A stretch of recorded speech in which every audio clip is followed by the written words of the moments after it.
Shavuot Tov para todos. Está um pouco eco na voz. Bom estar aqui em mais um fim de Shabat.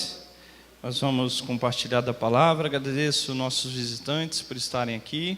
Tá? É um prazer tê-los aqui. Dá para perceber que você é irmã da Néia, né? A mãe já tive o privilégio de revê-la, né? Muito bom tê-los aqui conosco, tá? Que o Eterno possa abençoá-los.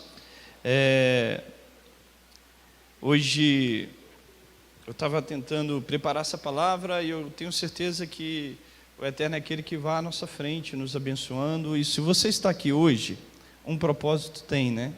Um propósito tem. Nunca quando nós estamos diante de Deus, não tenha um sentido. Pelo contrário, sempre tem um sentido, sempre tem um propósito estabelecido por Ele. E nós precisamos ser inteligentes e somos espertos, vamos dizer assim, espiritualmente falando, para aprender a ouvir aquilo que Deus tem a falar no teu coração e no meu coração. Nós estamos num período, vou falar, meu nome é Francisco, eu sou o líder dessa casa, juntamente com os diáconos, para aqueles que não me conhecem. Nós estamos num período, nós somos uma casa judaica, messiânica, somos compostos de descendentes de judeus e de não-judeus, a sua grande parte, mas que abraçamos a fé do Deus de Abraão, Deus de Isaac, o Deus de Jacó.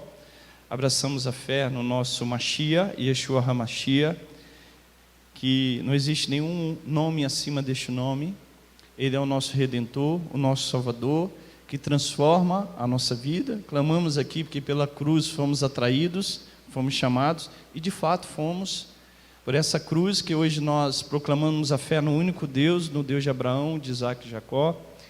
E, Claudeci, a cruz não é vergonha para aqueles que creem em Yeshua, mas ela é a demonstração do poder de Deus, porque ela transforma o interior do ser humano, né? E hoje o título do estudo é Aprendendo a Entender Nascer de Novo. E eu gostaria muito que você centrasse o seu pensamento, que você aquietasse a tua cabeça, esqueça do celular, esqueça que tem um jogo importante do Campeonato Brasileiro passando, deixa para lá. Esqueça que você poderia estar lá fora e que você centrasse na palavra. Eu tenho certeza, se eu falasse assim para qualquer um de vocês, hoje vai ser o dia que vocês vão se tornar milionários, basta que você entenda a mensagem que hoje está sendo pronunciada. Você não ia perder um fio da meada, você não ia perder um segundo dessa palavra. E hoje é o que Deus está nos propondo. Ele está nos propondo a sermos milionários espiritualmente, a sermos supridos de tudo aquilo que nós necessitamos, no âmbito espiritual e, por consequência, no âmbito físico. Então eu gostaria que você ficasse atento a essa mensagem. Pode tirar ali, tira para mim o slide, porque tenta... Renata, tira o slide aqui para mim, fazendo um favor. Renata, pede ela para tirar o slide. Acho que é isso, agradeço. Acho que fui eu que apertei aqui. O título dessa mensagem é Aprendendo a Nascer de Novo. Eu acho que todos conhecem essa palavra, né? Eu queria que você abrisse a sua Bíblia comigo, João capítulo 3. Isso é um aprendizado, Francisco? É um aprendizado. É um ato que requer um aprendizado. E eu quero dar essa visão de nascer de novo aos olhos dos ensinamentos de Yeshua HaMashiach. Aos olhos dos ensinamentos de Yeshua HaMashiach. O que é nascer de novo? Se eu perguntar a vocês aqui, que horas que Yeshua disse essa palavra? Foi quando? Vocês lembram? Foi quando ele estava conversando com um dos grandes rabinos da época, Nicodemos, que vocês conhecem pelo seu nome grego, né? Mas o seu nome tinha um contexto hebraico, né? Foi nessa hora que Yeshua falou para ele que se o homem não nascer de novo, não pode ver o reino dos céus, né? Ele não pode entrar no reino de Deus. E eu quero te dar a verdadeira conotação dessa frase, nascer de novo. Porque hoje, na compreensão cristã, nascer de novo representa aquele momento que nós cremos em Yeshua como o Messias. E de fato, tem uma realidade nisso. Porque quando Yeshua fala de nascer de novo, ele está falando, eu estou vendo que a congregação ainda está um pouco dispersa, presta atenção em mim. Se você não entendeu o início, a consequência do estudo não vai fazer muito sentido para você. Mas quando Yeshua disse nascer de novo, ele de fato estava falando de uma mudança de vida, de uma situação que estava sendo vivenciada naquele momento, na qual não era a realidade espiritual que Deus requer de um ser humano, e em determinado momento houve a compreensão e uma mudança de vida. Isso tem o sentido de nascer de novo. Mas quando Yeshua estava falando para Nicodemos sobre nascer de novo, o sentido era mais profundo. Havia um contexto por trás que Nicodemos estava vivendo, que Yeshua queria despertar nele, para que ele mudasse aquela realidade e vivesse outra, na qual ele não conhecia, na qual ele não tinha experimentado ainda, mãe. E onde está esse texto? Está lá em João, capítulo 3. Vai lá comigo. João, capítulo 3.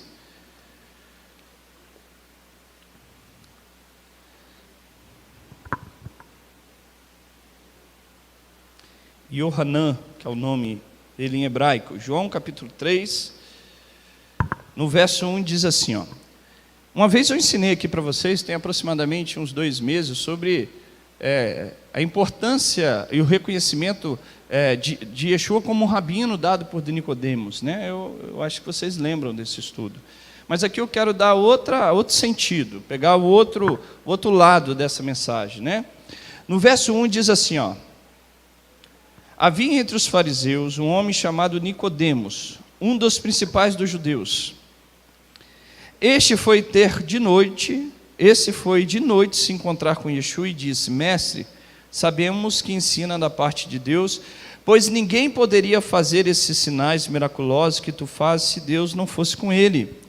E Yeshua respondeu: em verdade te digo, que quem não nascer de novo não pode ver o reino de Deus. Perguntou-lhe Nicodemos: como pode um ser humano nascer novamente, sendo ele velho?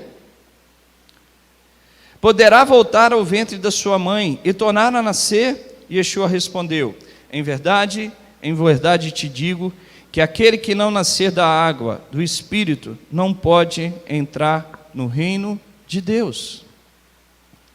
Eu gostaria de orar juntamente com a congregação. Vamos orar? Eterno, nós te agradecemos pelas tuas bênçãos, pelo privilégio de estar aqui nesse fim de Shabat, no início de mais uma semana. Estamos aqui para aprender da tua palavra e reconhecemos a tua soberania, a tua grandeza no meio de nós.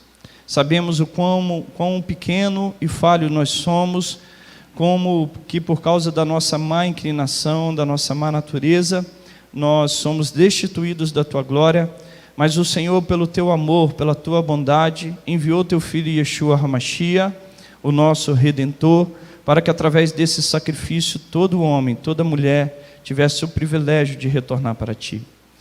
E eu peço, Senhor, que o Senhor não olhe a minha fraqueza, do Francisco, como todo ser humano eu tenho as minhas, não olhe as fraquezas dos meus irmãos que aqui estão, não olhe as nossas falhas, não olhe os nossos pecados, mas transforme o nosso coração. As coisas não ocorrem, como a Vitória aqui bem disse, do exterior para o interior, mas as coisas ocorrem do interior para fora. E eu peço a Ti, lave o nosso coração, purifique o nosso coração, lave a nossa mente, lave, Senhor, a nossa compreensão do que é servir ao Senhor e faça-nos entender verdadeiramente para que vivemos, para que fomos formados e para onde iremos. Por isso, venha a Tua bênção sobre nós, a Tua revelação, a Tua presença, ó Pai, ela transforma e ela quebra todos os grilhões, todos os pecados, ela destrói.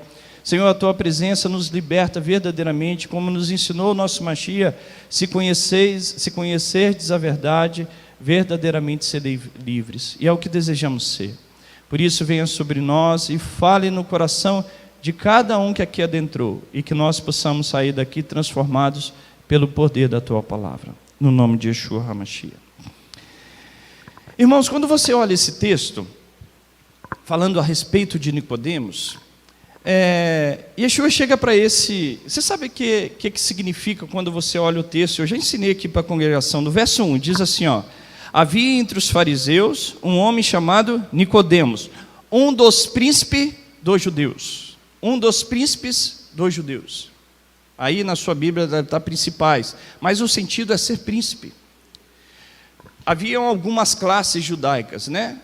A classe farisaica, que a maioria de vocês conhece no sentido pejorativo, de hipocrisia, mas longe dos fariseus serem hipócritas. Yeshua estava se referindo a alguns que eles falavam, mas dentro do cristianismo hoje entende fariseu como hipocrisia. Não, mas era uma classe judaica. Havia os saduceus, era uma classe judaica como hoje existe o pentecostal, como hoje existe o tradicional, como hoje existe uma linha mais liberal. Era uma classe judaica, farisaica. Existia a classe dos saduceus, existia dos zelotes e existia dos essênios, que é mais zelotes também, e dos essênios, que eram mais reservados, né? Eram mais separatistas, né?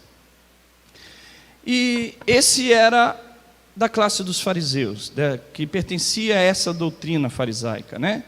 E quando você olha a classe dos saduceus, eles eram mais presentes na administração do templo, do Beit HaMikdash, do templo de Jerusalém. A classe farisaica, ela lidava mais com as dificuldades e os problemas do povo. E ela era mais ligada ao Beit Din. O que é o Beit Din? Era a casa de julgamento judaica. Toda a contenda que havia, Joabe, entre os irmãos, entre eu e Roberto, entre eu e a irmã Cora, essas contendas eram julgadas pelo Beit Din, que era uma classe de juízes. Essa classe, esse tribunal que administrava Israel no período. Havia o rei Herodes, que todos conheciam, que tinha mais um lado romano do que propriamente judaico, mas esse Beit Din era o tribunal religioso estabelecido dentro do período de Yeshua, que julgava as causas das pessoas. Quando aparece o nome de um dos príncipes dos judeus, quer dizer que Nicodemos, possivelmente, ele era um desses 70 líderes que ali estavam constituídos para julgar a nação de Israel. Ele não era um rabino qualquer. Nicodemos não era um judeu sem importância. Ele era um judeu que tinha classe social, ele era um judeu que tinha posição social, possivelmente uma erudição, não somente a nível da Torá, que isso aí era fato, senão ele não seria um juiz, se ele não tivesse um conhecimento da palavra de forma profunda, mas possivelmente uma erudição muito forte a nível secular. Possivelmente ele tinha uma boa posse, era pai de filhos, era marido de uma mulher, porque senão ele não poderia fazer parte do Beit Din. Era um homem de várias posições que todos nós talvez almejamos. Todos nós, talvez, almejamos ter posição social, uma boa aceitação na sociedade, uma boa profissão, tendo bons bens, podendo dar o de melhor para a família. Esse homem possuía aquilo que ele precisava e aquilo que ele almejava. Só que quando você olha Yeshua chegando para Nicodemos e falando assim: em verdade te digo que se não nascer de novo, não pode ver o reino de Deus. É fato e é real que Nicodemos, desde a sua infância, ao 8º dia, ele fez a Brit Milá, seus pais fizeram. Com certeza, Brit Milá é cortar o prepúcio, é o sinal da circuncisão que Deus fez com Abraão, com seus descendentes. Ao 8º dia do menino é feito a Brit Milá, a circuncisão. Com certeza ele foi apresentado no templo aos 40 dias, foi levado após o período da impureza de sua mãe e da criança também, ele é levado no templo. Ele passou por escolas rabínicas, com certeza ele estudou nas escolas mais tradicionais e importantes da época, estou falando a nível de religioso. Ou seja, Nicodemos, desde o início, desde o momento do seu nascimento, foi ensinado dentro dos princípios da Torá e dentro da verdade da palavra. E Yeshua chega por um dos principais dos judeus e fala assim: se o homem não nascer de novo, ele não pode entrar no reino dos Deus. O que isso quer dizer, irmãos? Eu faço a pergunta: é aceitar Yeshua como Messias? Eu acredito que sim, em alguns aspectos sim. Porque quando eu aceitei, eu tive uma mudança de vida, e eu acredito que a mesma coisa ocorreu com vocês, quando nós aceitamos Ele como nosso Messias. Mas eu quero mostrar algumas coisas, alguns aspectos que talvez está te fugindo. Porque olha aqui, olha o verso 2. Esse foi ter de noite a se encontrar com Yeshua e disse: mestre, sabemos que ensina a parte de Deus. vou te fazer uma pergunta e eu quero uma resposta. Nicodemos reconhecia Yeshua como Messias? Por que não? Todos sabiam que Yeshua se declarava como Mashiach. Todos sabiam que Yeshua se declarava como o Ben Elohim, o filho de Elohim. Ben Ha Elohim, o filho de Elohim.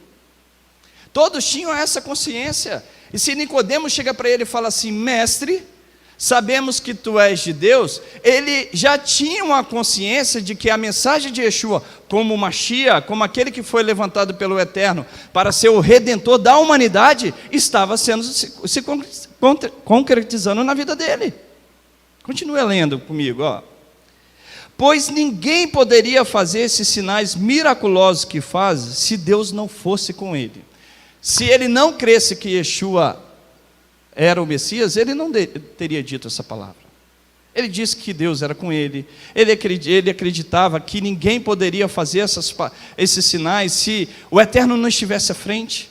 Então, a crença de Nicodemos, se você vai ver isso quando Yeshua é crucificado, que Nicodemos, ele juntamente com o outro, ele recolhe o corpo de Yeshua e faz o sepultamento.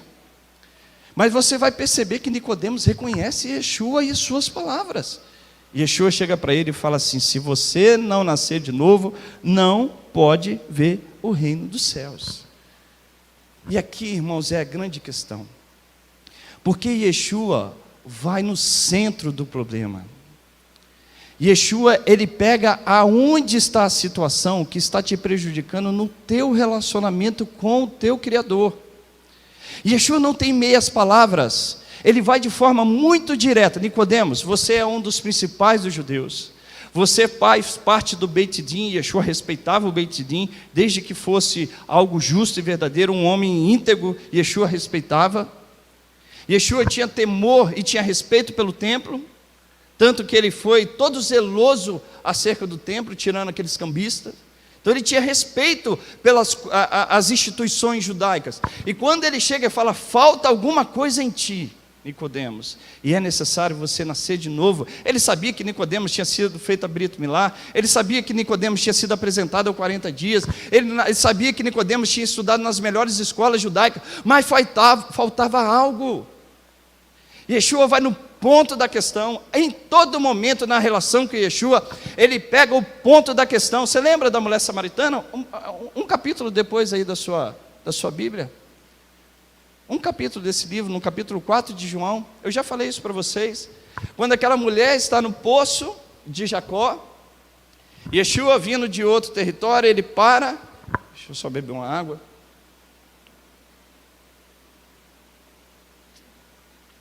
Ele para e conversa com aquela mulher, que já era algo muito incomum. Já era muito incomum um homem dialogar, judeu, dialogar, tanto que ela estranha quando ele fala com ele. Como tu, sendo judeu, vem até mim, que sou mulher ainda, vem falar. Ela estranhou, que sou samaritana e mulher.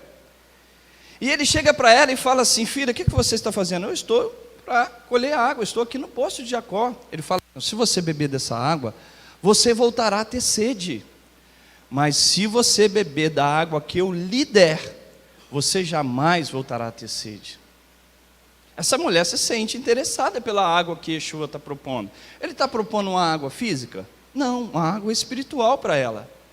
E ela se interessa pela água, por mais que ela não tenha compreendido o contexto, mas ela fala assim: eu quero essa água, Yeshua. Aí Yeshua vai no ponto que impede ela de receber a água. Chama teu marido. Chama teu marido. Este é o ponto, ô mulher samaritana, que está te impedindo de receber essa água que eu estou lhe propondo. Chama teu marido. Qual que é a resposta dela? Senhor, não tenho marido. O que Yeshua retruca? O que ele vai e responde de novo? Ele chega e fala: dissestes bem, já tiveste 5 maridos, e o que agora você tem não é teu. Não é teu. O que Yeshua está querendo dizer? O que está te impedindo de beber essa água é a tua prostituição, é a sua falta de compromisso. Se você quer beber a água, deixe os seus maridos para trás. Possivelmente essa mulher já tinha E eu ensino isso aqui na congregação, né? Já tiveste 5 maridos, e o que agora tem não é teu, quer dizer o quê? Que era de outra. Possivelmente essa mulher estava vivendo uma vida de adultério. Yeshua apresenta a ela aquilo que impedia a ela de receber a água da vida. Yeshua disse a Nicodemos aquilo que estava impedindo ele de receber a água da vida.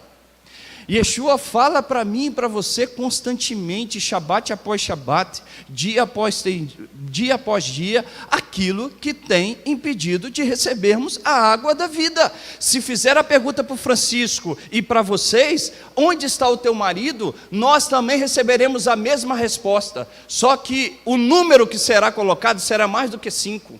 Já tivemos milhares. Já tivemos a televisão como marido, onde nós trocamos para o nosso verdadeiro marido, que é eterno.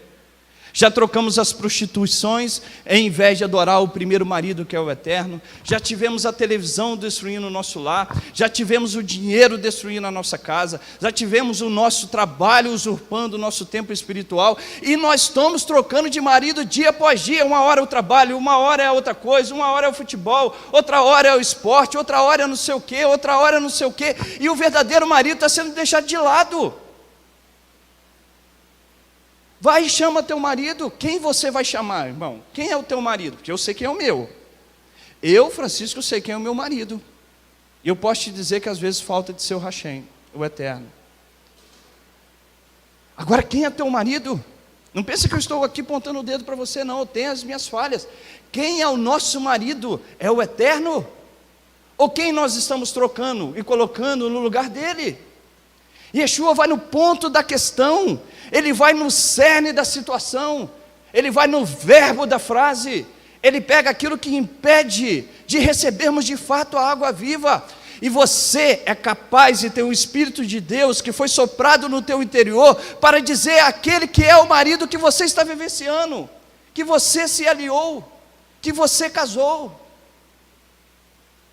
E o que tem impedido essa congregação de viver com seu verdadeiro marido? Aquele que de fato te gerou, aquele que de fato te dá vida, aquele que de fato transforma o teu interior, aquele que de fato cuida da tua vida, da tua família, te prospera em todos os caminhos, aquele que de fato vai à sua frente na batalha, aquele que te levanta quando você está caído, aquele que te dá força quando você está cansado, aquele que te dá esperança quando você está desanimado. Que marido nós temos abraçado e temos experimentado, Roberto? Qual é o marido, irmãos? Responda você mesmo a você mesmo. Não precisa falar em voz alta. O Eterno conhece o teu coração.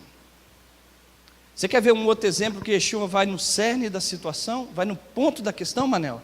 Você lembra daquele jovem rico? Vai comigo. Mateus capítulo 19. Mateus 19.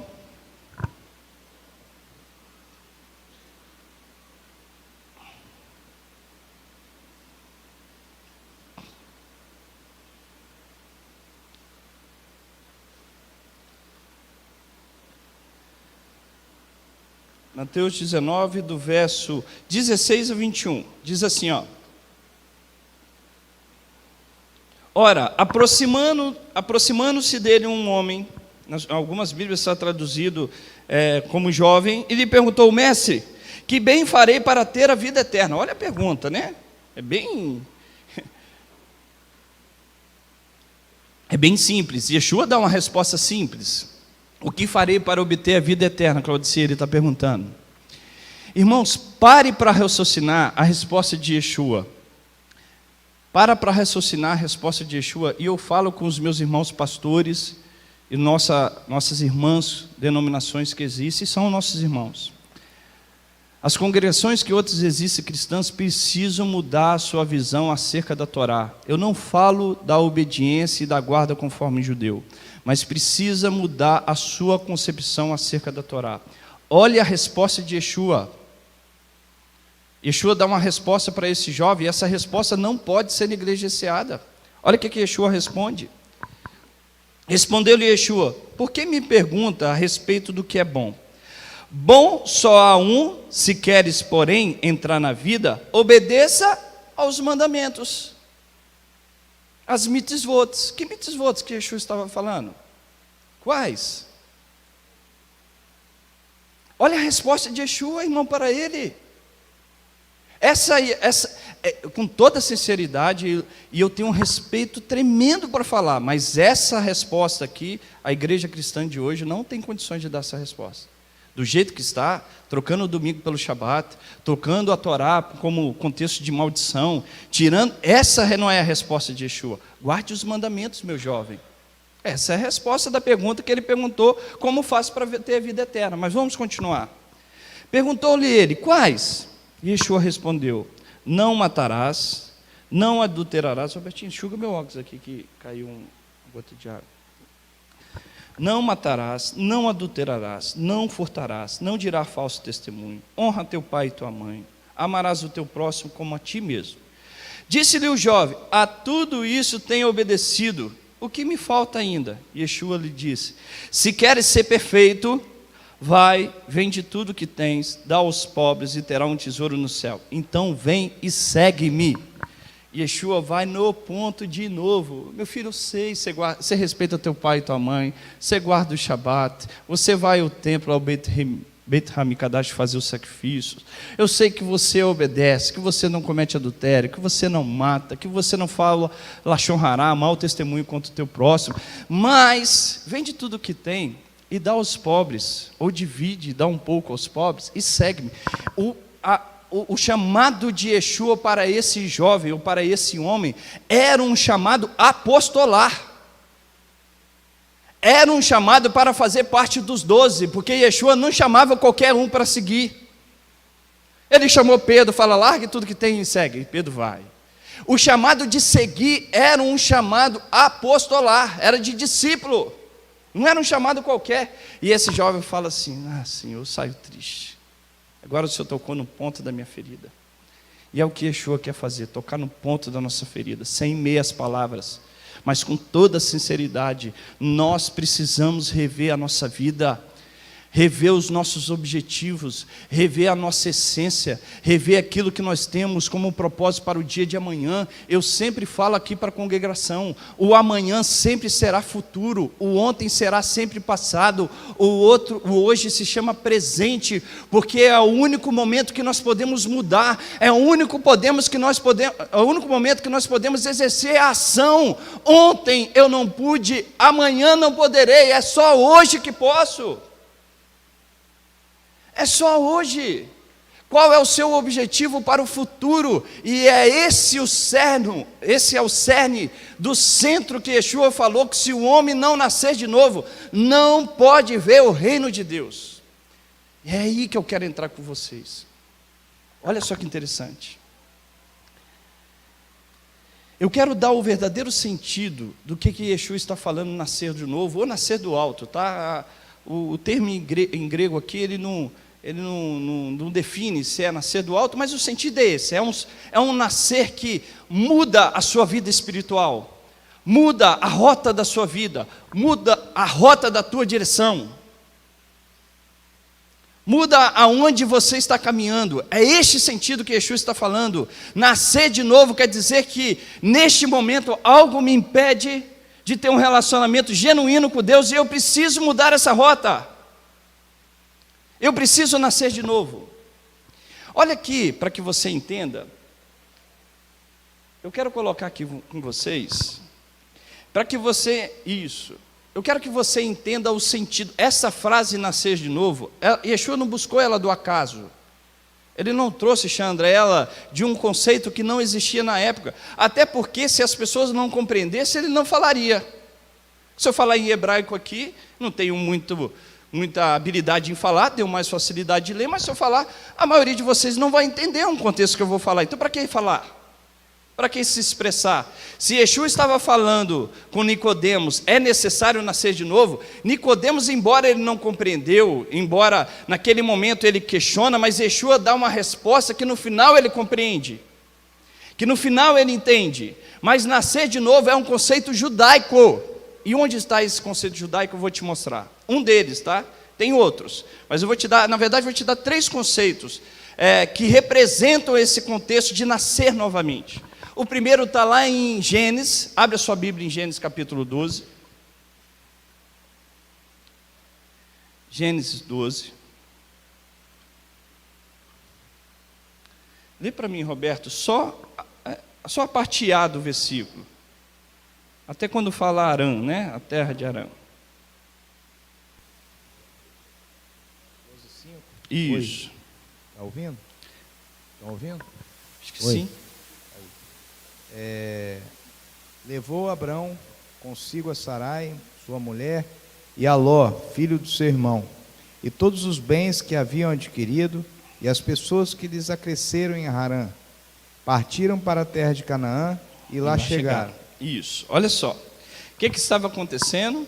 Deus chega para Abrão, ainda o seu nome era Avram, não era Avraham, era Avram. Abrão. Chega para ele e fala: sai da tua terra, da terra onde ele fora formado, da tua parentela, para a terra que eu te mostrarei, pois em ti serão benditas todas as famílias da terra. Leia comigo devagarzinho o verso 5 de novo. Ó. Abraão levou consigo Sarai, sua mulher, e Ló, filho de seu irmão, e todos os bens que havia adquirido, e os servos comprados em Harã. Como que você leu aí? Servos está o quê? E as pessoas que lhes que foram acrescentadas em Harã. Tem uma outra tradução diferente disso aí? Hã? Almas. Tem alguém com tradução diferente ainda? Tem uma tradução que está assim: aos homens comprados em Harã, ou adquiridos em Harã, mas tem alguma tradução que está comprado. Quando você olha esse contexto, fala assim: mas é uma coisa muito simples.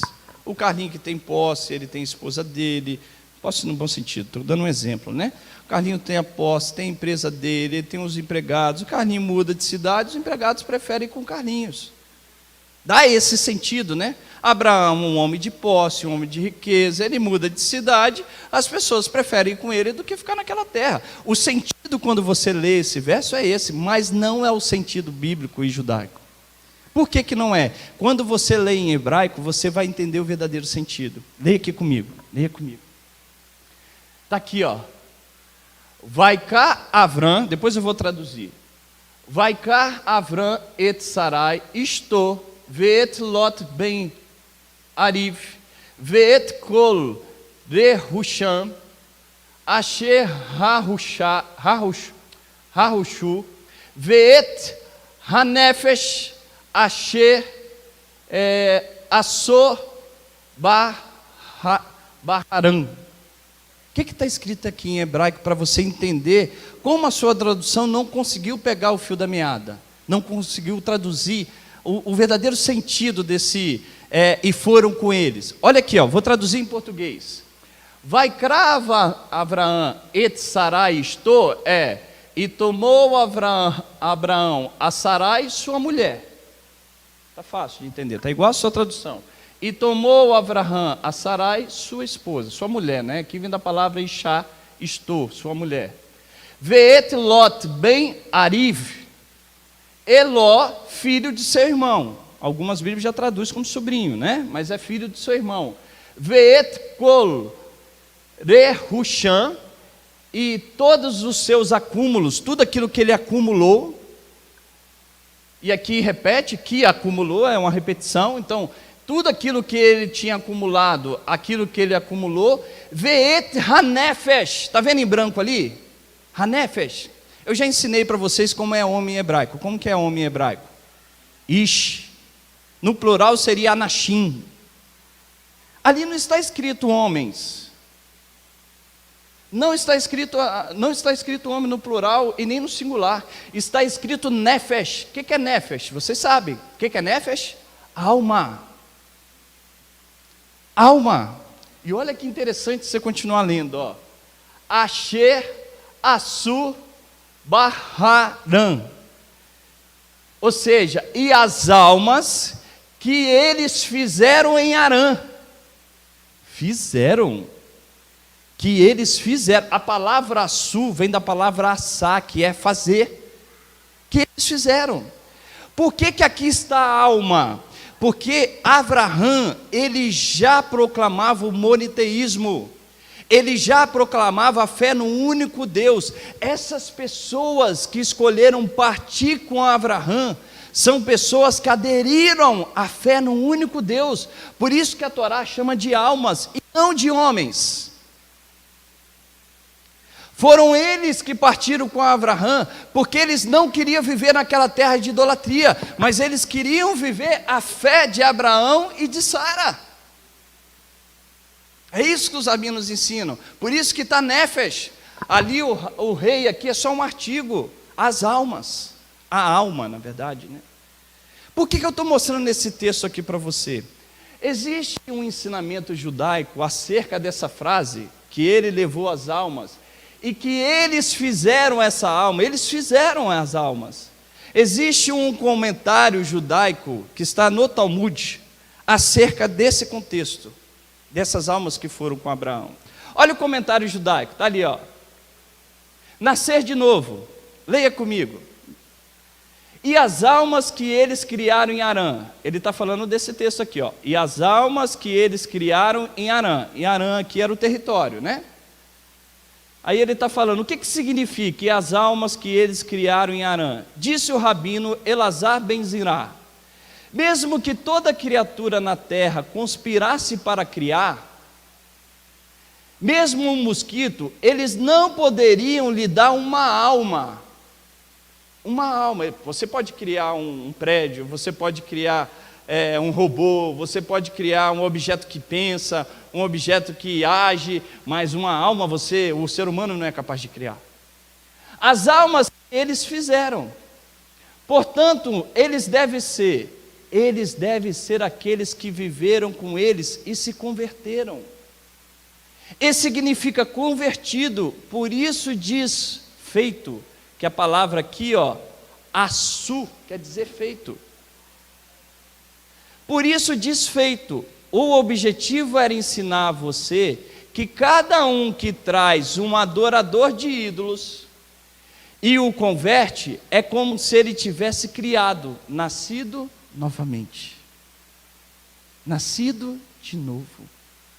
Alguém que estava vivendo na idolatria, mudou a sua forma de vida e ele passa a viver a fé no único Deus. Ele nasce de novo. Houve uma mudança de estágio. Ele passou para um outro estágio. Um estágio espiritual diferente. Todos nós precisamos de um estágio espiritual diferente, Carlinhos. Todos. Nicodemos era um homem que possivelmente tinha beirando os seus 50 anos. E ele precisava nascer de novo. Nicodemos devia ter uma das famílias mais sociáveis e conhecida naquela região, mas ele precisava nascer de novo. Nicodemos poderia ter uma das principais fontes de riqueza naquele momento, mas ele precisava nascer de novo.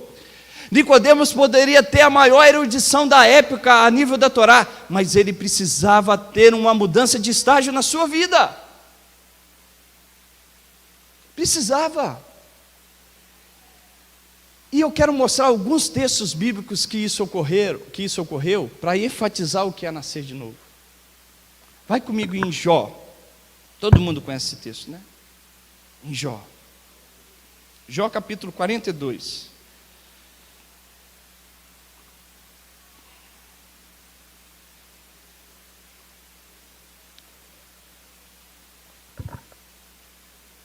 Jó, capítulo 42. Oi? Jó tá. Se você tiver a Bíblia de David Stern, não sei de cabeça, mas a Bíblia normal aí, que tem uma tradução antes de Salmos, né? Antes do livro de Salmos. Jó, capítulo 42.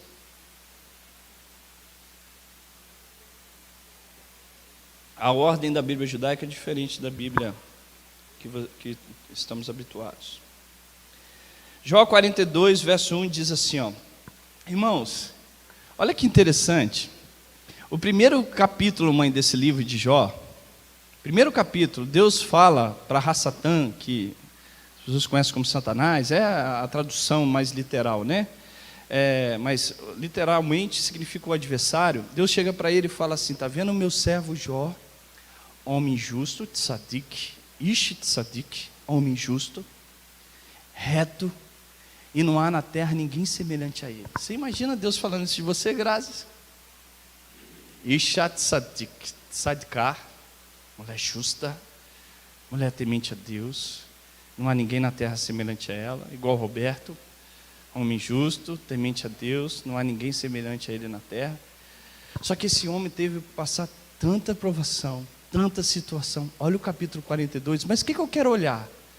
Se um homem onde Deus chama de justo, reto, íntegro, e que não há ninguém semelhante na terra igual a ele, você imagina eu e você, Carlinho?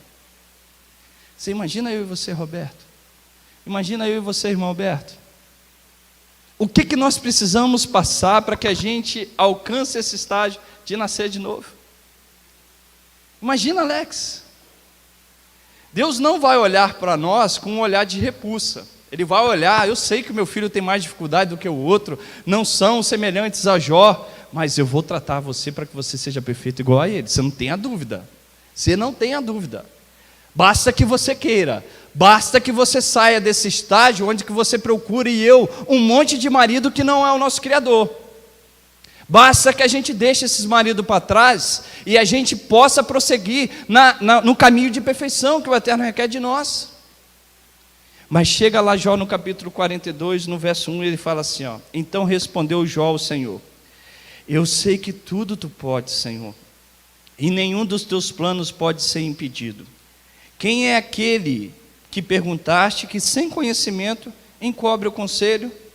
Certamente falei do que não entendia, Senhor, coisas maravilhosas demais para mim, e que eu não conseguia compreender. Escuta-me, dissestes, e eu falarei. Eu te perguntarei, e tu me responderás. Com os ouvidos eu ouvia falar de ti, mas agora os meus olhos te veem.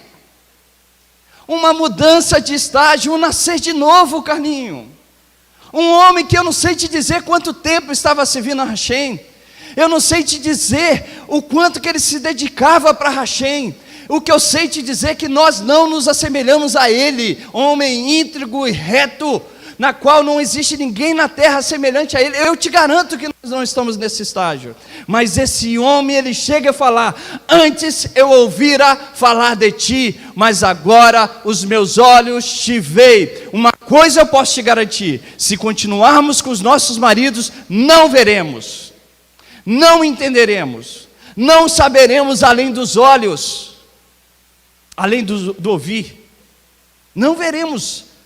Não veremos como Jó viu, se continuarmos como estamos, se não quisermos uma transformação de vida, se não propusermos entender o que é de fato nascer de novo. Vou te dar mais um exemplo, para chegar e concluir esse contexto. Jonas capítulo 2. Vamos lá para Jonas.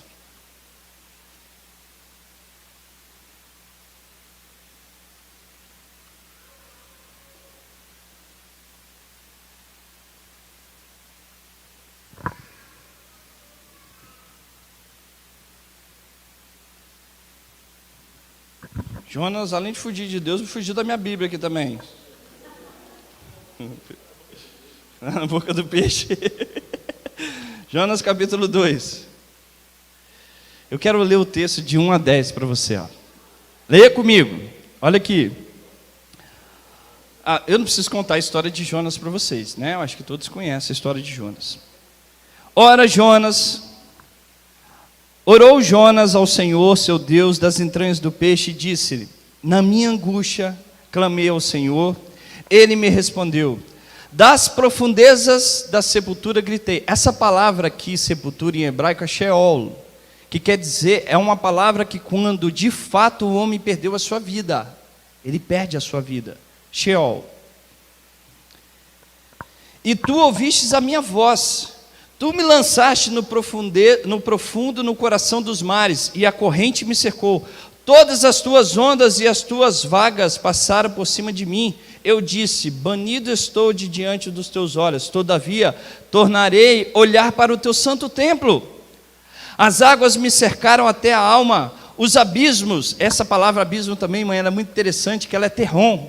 ela vai lá naquele texto de Gênesis capítulo 1, que a terra era sem forma e vazia, e havia escuridão sobre o abismo. É a mesma frase, o mesmo termo. Ou seja, não havia expectativa, não havia esperança para o dia de amanhã. É isso que ele está falando. Eu perdi a minha vida. As algas se enrolaram na minha cabeça. Eu desci até os fundamentos dos montes. As trancas da terra prenderam-se para sempre. Mas tu fizeste subir a minha vida da cova. Ó Senhor meu Deus, quando desfaleci em mim a minha alma, eu lembrei de ti, ó Senhor, e subiu a ti a minha oração no teu santo templo. O que se apega aos ídolos vãos, afastam de si a sua própria misericórdia. Eu, porém, com um cântico de ações de graça, te oferecerei sacrifício, o que voltei e paguei. Do Senhor vem a salvação. E o Senhor falou ao peixe, e o peixe vomitou a Jonas na terra. Por que eu estou te mostrando isso? A literatura judaica, ela ensina que Jonas morreu, e ele foi ressuscitado. Por isso que Yeshua, quando os judeus pedem um milagre a ele fala assim: nenhum sinal será dado a não ser o sinal de Jonas. O que ele estava querendo dizer? O que aconteceu com Jonas? Jonas passou quantos dias na boca do peixe? 3 dias e 3. O que aconteceu com Jonas? Ele foi morto e ressuscitado. Quantos dias que Yeshua passou? 3 dias, e ele foi É isso que ele estava dizendo. Nenhum sinal vai ser dado a não ser de Jonas. Eles entenderam o que Yeshua estava querendo dizer. Assim como Deus ressuscitou Jonas, Yeshua, eu serei ressuscitado no 3º dia. Mas o que ele estava querendo dizer? Ele estava querendo dizer que houve uma mudança. O Senhor tornou-me a dar a vida. O Senhor mudou o estágio. Antes eu não queria ir para Nínive, porque eu queria viver a minha vontade, mas agora eu quero viver a vontade do Senhor, meu Elohim. É esse que é o contexto de viver, nascer de novo. Esse é o centro da frase nascer de novo. Que a sua vontade não prevaleça, mas que você viva plenamente para Deus. Faça a pergunta a você, irmão. Faça a pergunta a você. Nós nascemos de novo, se o sentido é esse? Não viver para mim mesmo, mas viver para Deus. Esse que é o sentido. Por que Yeshua falou isso para Nicodemos? Vamos entender agora, compreendendo esse sentido, que nascer de novo é de dedicar plenamente a sua vida a Ele. Vamos entender o que Nicodemos fez? Vai lá em João de novo. Vai lá em João de novo.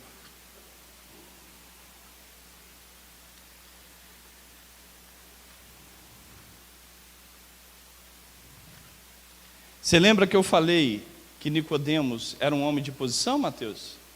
Era um dos príncipes dos judeus, possivelmente componente do Beit Din, um homem conhecido por toda a nação, que passava as pessoas, tinha que cumprimentar, tinha que ter respeito, reverência àquela pessoa. Olha que interessante o texto de Jonas, porque você vai entender por que Yeshua fala que ele precisa nascer de novo. Olha aqui. Verso 1, havia entre os fariseus um homem chamado Nicodemos, um dos príncipes dos judeus.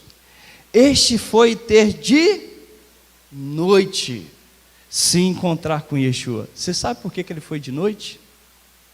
Porque de dia os líderes veriam. De dia as pessoas saberiam que ele estava crendo nas mensagens de Yeshua. Ele foi de noite porque ele não queria mostrar a razão daquilo que ele estava crendo. Preocupado com aquilo que a liderança do Beit Din ia pensar a respeito dele. E com certeza ele ia ser expulso do Beit Din. E com certeza ele foi. Com certeza ele foi.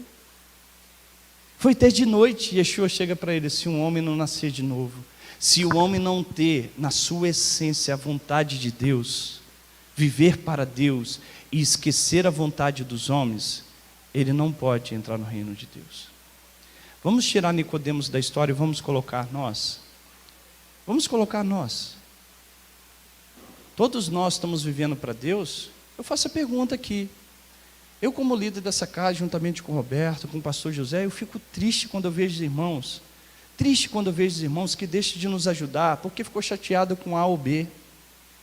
Você está servindo essa casa por causa das pessoas ou porque você serve o teu Criador? Você se dedica nessa casa ao ponto que a sua vida seja totalmente exclusiva para Deus. Eu não vou falar só essa casa não, né? Senão eu vou estar fazendo isso com interesse, e meu interesse não é aqui. Meu interesse é no nosso cotidiano. Na sua vida, no seu trabalho, você trabalha pensando no teu Criador e no reino dele, ou pensando só em dinheiro e obter mais e mais? Responde e eu vou responder as minhas perguntas. Essa é a resposta que nós precisamos dar. A minha relação com meu marido é pensando em Deus ou é pensando em viver de forma social? Ter um companheiro? Eu acho engraçado os pais aqui. Chega e fala assim: não, eu desejo muito que meus filhos sirvam a Deus. Irmão, se você não servir a Deus, esquece de você transmitir algo que você não faz. Isso acontece no mundo físico. Você não tem um carro, você pode dar para o teu filho. Você não teve uma boa vida econômica na época que você iniciou o casamento, você pode dar uma boa vida social para o seu filho. Mas no mundo espiritual, não. Se você não tem obediência, você não pode transmitir isso para o teu filho. É impossível. Se você não tem salvação, você não pode transmiti-la. É impossível. O que nós precisamos entender é que cuide da tua vida. Neste momento nós precisamos ser egoístas. Desculpe a palavra, mas egoísta no sentido assim, pense em você nesse sentido, porque somente pela tua vida você dará conta, e somente por ela você pode ajudar. Porque se você ajuda você ajudará o teu filho. Você transformará o teu filho. E eu falo, você está aqui por quê? Por causa do seu esposo? Por causa da tua esposa?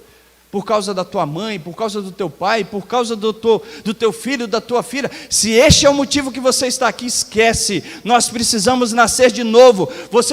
Você pode conhecer Yeshua HaMashiach, reconhecer as suas palavras, como fez Nicodemos, mas precisamos nascer de novo. Se o seu trabalho é só para obtenção de dinheiro, esquece. Precisamos nascer de novo.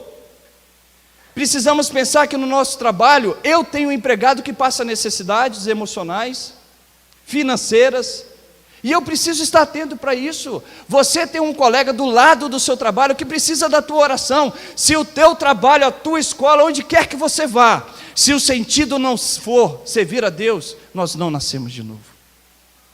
É o que Yeshua está falando para Nicodemos. Nicodemos, você veio aqui de noite para dizer isso para mim, que você acredita nas minhas palavras e que ninguém pode fazer o sinal que eu faço se não for nascido de Deus, mas você está preocupado com o que os líderes estão pensando de você? Por que você não veio aqui de dia? Por que você não me interrogou e disse essas palavras quando eu estava lá no templo ensinando? Por que você não falou na frente? Porque nós pensamos nas pessoas. Nós pensamos nas pessoas, nós não pensamos no nosso Criador. Nós pensamos nas pessoas no sentido assim: eu tenho os meus objetivos, eu tenho a minha vida privada. Todos nós temos, irmãos. Nós podemos usufruir de tudo que Deus nos deu debaixo desse sol, desde que seja lícito, tudo. Você pode ter um bom carro, você pode ter um bom celular, você pode ter uma boa roupa, você pode ter um bom ambiente familiar. Deve ter, né? Você pode ter bons amigos, você pode desfrutar, você pode fazer uma viagem internacional, mas tudo com equilíbrio, tudo olhando se Deus está à frente dessa situação ou não. Quantas vezes nós demos um passo que não deveríamos ter dado, irmãos, e que nós sabíamos que não era o melhor caminho. E eu quero chamar essa congregação para que a motivação do seu serviço a Hashem, do meu serviço a Hashem, não só Shabat. Se você celebra uma congregação cristã, não somente no domingo, mas que a tua vida seja a essência da tua vida, servir a Deus a todo momento. É isso que Paulo diz: orai sem cessar, pensai no reino de Deus sem cessar. E nós não estamos fazendo isso, nós todos, sem exceção. Eu falo, esse serviço de Sedacá é um benefício que você dá para outro, mas quem mais ganha somos nós. Damos valor à vida, damos valor ao amor, damos valor àquilo que nós temos de precioso que nós não olhamos, ou na verdade temos de comum e não olhamos como precioso é. Porque para uma pessoa que dá valor ao fígado, é quando ela está com a cirrose. É o fígado que é afetado, né? Uma pessoa que precisa dar valor ao coração, quando ela precisa fazer um transplante. uma pessoa que precisa respirar quando ela tem um problema respiratório. A gente só dá valor quando a gente não tem, e muitas das vezes é muito tarde para a gente poder recuperar. Então abrace a fé ao teu Criador. Bem-aventurado é o varão, bem-aventurado é o varão que anda na lei do Senhor, e nela medita de dia e de noite. Quantas vezes você está estudando a palavra de Deus? Quantas vezes as coisas espirituais fazem parte da tua vida e da minha vida? Quantas das vezes nós oramos, irmãos?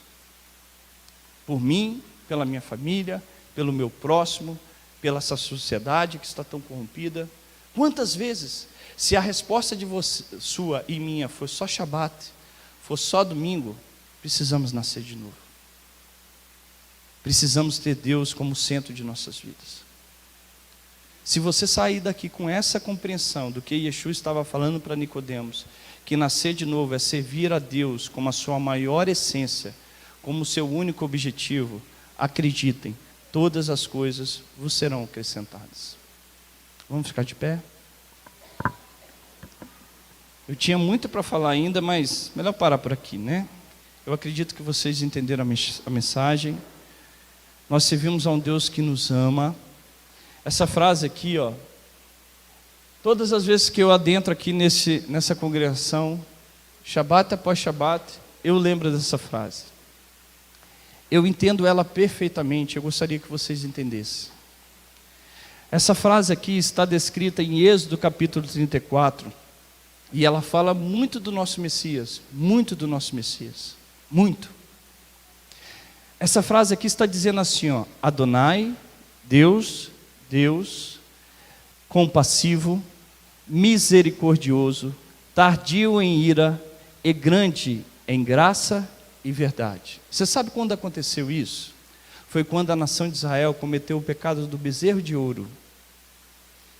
Moisés sobe lá no monte para orar e pedir perdão a Deus pelo pecado da nação de Israel. E Moisés estava conhecendo a Deus, assim como a nação de Israel estava conhecendo ao Criador.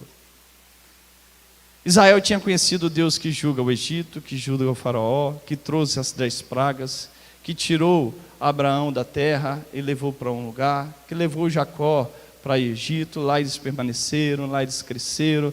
O Deus que abriu o mar vermelho, o Deus que fechou o mar e todo o exército de faraó foi destruído, mas o Deus do perdão ele estava conhecendo.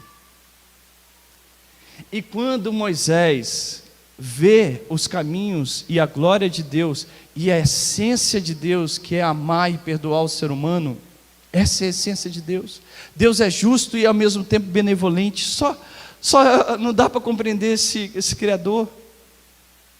Quando Moisés percebe que Deus concede o perdão à nação de Israel, ele fala essa frase: Adonai, Adonai, El Harum, Ver Hanum, Ere Apai, Verav Res Veemet. Adonai, Deus compassivo, misericordioso, tardio em ira, cheio de graça e verdade. E ele prostra, ele se dobra diante de Deus e ele fala assim: Senhor, eu sei que nós somos um povo rebelde e duro de coração, e com dura cerviz. Mesmo assim, considera-nos como o teu povo e toma-nos como a tua herança. Mateus, Deus sabe da tua imperfeição. Pai, sabe da minha mãe, do Roberto, da irmã Didi. Mas Deus nos tomou como teu povo e a herança dele. E nós precisamos confiar nisso. Deus te tomou como teu povo, como povo dele e como herança dele. Abrace esse Deus. Sirva-o. Basta que você ore. Deus, transforme o meu caminho, muda de estágio. Faça que eu entenda o sentido espiritual, que seja o Senhor a fonte do meu viver, que seja o Senhor o propósito da minha vida dia após dia. E que se você falhar, você saiba que nós servimos um Deus, que o cair é do homem, mas o levantar é dele. E que você seja levantado espiritualmente e transformado pelo poder da palavra de Deus. Amém? Você pode orar junto comigo? Orar. Eu não quero orar por você, eu quero que você ore. Nós vamos ficar aqui em silêncio fazendo oração e que Deus possa ouvir a sua oração e transformar a tua vida conforme você pedir a Ele. Amém?